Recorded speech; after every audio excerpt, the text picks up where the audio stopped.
Rev up your engine.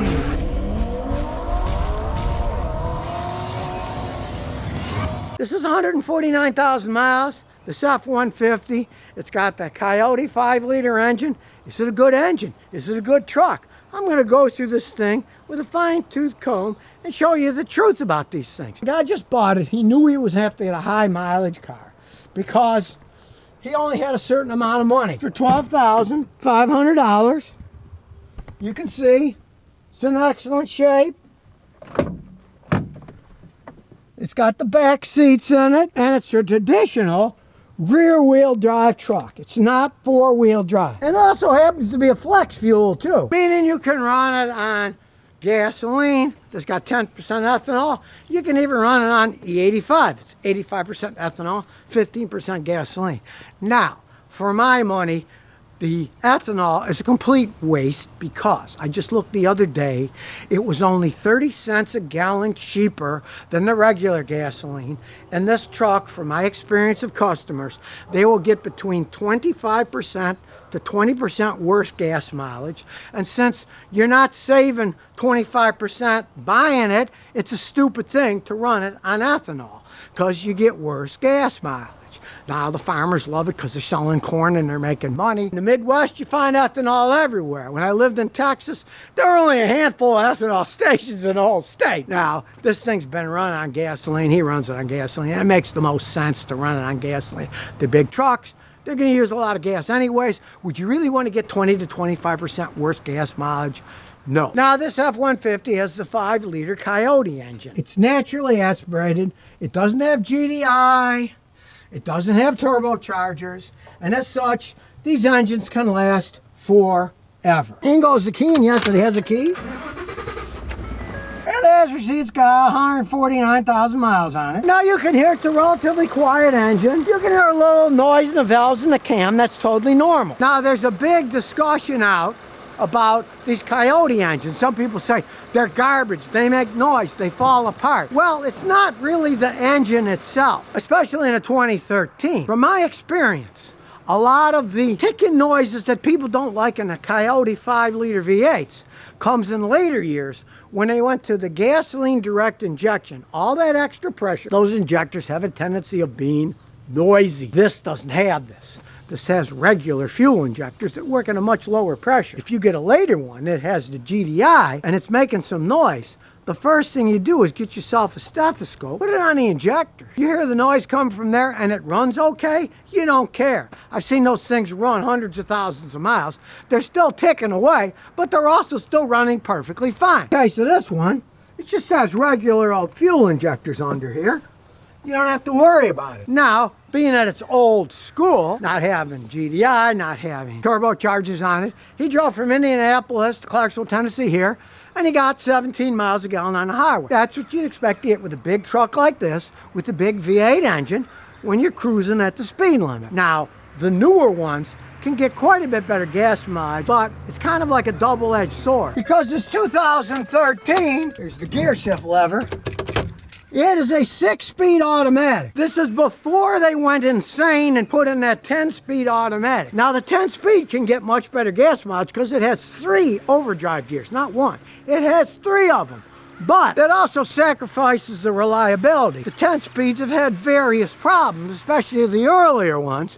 They can get phenomenal gas mileage, but they go between gears. People don't like them. They feel kind of weird. This 6-speed is much more bulletproof. Yes, it doesn't get this good gas mileage, but if it can last forever, that's where my money's at. Because for a few miles per gallon better gas mileage, when that 10-speed tranny goes on, the many thousands you will spend fixing it will more than negate getting a little bit better gas mileage. Sometimes old technology's better if you want to last for a long time. Did he buy a 4-wheel drive? No. These are just regular wheels. This is a conventional V8, automatic transmission, and rear-wheel drive that generally can last a really, really long time. Believe me, you don't want to buy something you don't need. That raises the cost of the vehicle, makes it harder to fix, more expensive to fix, and it also drops your gas mileage. You go to a 4-wheel drive vehicle from a 2-wheel drive, you're going to get worse gas mileage, more friction, more driving force, and even worse gas mileage. If you don't need it, don't waste your money on it. You can see it's well made. It's got all the coolers stuck in the front here, so it doesn't have overheating problems if you're pulling or towing. And going back to the 6-speed transmission, you tow with these things and pull, it doesn't really bother them much. You start doing that with the 10-speed, you get weird gear shifts. It doesn't feel right, especially going uphill, downhill, and they have had some problems with them. You are better off with a more basic one like these older 6-speeds. The fight to get better and better gas mileage has created more and more complex vehicles that break down more often. You're better with an older one like this that's simple. So let's see if you really got a deal by hooking up my computer. Easy to hook it up. Went to the Ford USA, it's 2013, and we'll do an automatic scan. You can see it's going to go through all these systems. So far, only one bad one. A lot of times you find minor stuff wrong, so we're going to go through the whole system with this and then see what's red. The only thing red is here. Power steering control module. It says the voltage of the battery is off. No big deal. Realized this thing sat for a while at a car lot before he bought the thing. So I'm going to check the battery after we do all this analysis. Could be it was a weak battery. It might have been recharged and it's fine now. We'll check that. But that, you don't worry about those codes really. We're going to look at the pure data. Start it up. We'll go to the computer system and we will look at live data. See, we're not screwing around here. There's 373 bits of live data. We'll start going through it all. These are color coded, so if there's a weird color, and we'll analyze some of the data personally. Now we know the alternator's working because it's running, and it's 13.789 volts, so it's charging fine. The alternator's working. We'll check the battery when we're done. No fault in any of the camshaft sensors. Long way to go. We're on 91 and there's 373 bits of data. Good thing my brain still works. And this is the problem with these flex fuel vehicles. They have a tremendous amount of data. And in order to check them out, you need a guy like me with a fancy machine like this to do it. You really have to know what the data is and what it means. Pump has no faults. You can see the short-term airflow is 0.00. Look at that, it's running perfectly. It's not trimming it at all. There, 0.01 or 0.09. Every once in a while, a little trim, but it's hardly nothing for a vehicle with this mileage. Injectors all 8. They all say no fault. This shows you the long-term fuel trim of each cylinder. Bank 2, and we got 1, 2, 3, 4. It's subtracting a little, it's running a little bit rich on number 4, perfect on 3 and 2, and it's running a little bit lean on cell 1. It does have 149,000 miles. I can feel a little jiggle in the steering wheel. I can feel a little bit of just a jiggle. Car with this mileage, there's no way the fuel injectors are perfect. What I would advise would having them professionally cleaned with a fuel injection cleaning machine, and it would probably make them run a little bit better. Now it's only a tiny bit off. See, in the olden days, the machine would show the fuel trim for one bank or the other, but all 4 in a row. This does individual ones. That's how complex the software is on these. That you can see the individual ones, and you can see on this that 2 and 3 are perfect, but 1 and 4 are a little bit off. One's running a little rich, one running a little bit lean. And the only thing that really is going to do that is the fuel injectors being dirty or just being worn and need replacing at some point in time. But since it's getting its regular 17 miles a gallon on the highway, I personally would leave it alone. Airflow sensor's working fine, no fault. We're on 266. We still got over 100 more data points to go. These things are color coordinated because they're all black, so I know they're within specs. And then if I have a question about any particular one, I can just look at the actual one, and if I want, I can even graph them. As you can see, I'm now graphing the rear oxygen fuel trim. We're getting into the transmission data. Nothing's odd there. So all in all, it's in pretty good shape. Let's take it for a spin. So far, it's shifting good. I got no complaints about the transmission whatsoever. We'll wait till cars get out of the way. Here comes another one the other way, so we'll wait some more. All right, here we go. The pickup truck's going where it belongs, out in the cornfields. Now it's a conventional V8, so it's got a lot of torque to it. Makes a decent sound. High up in here, I don't hear any bearing noises. I don't hear anything odd.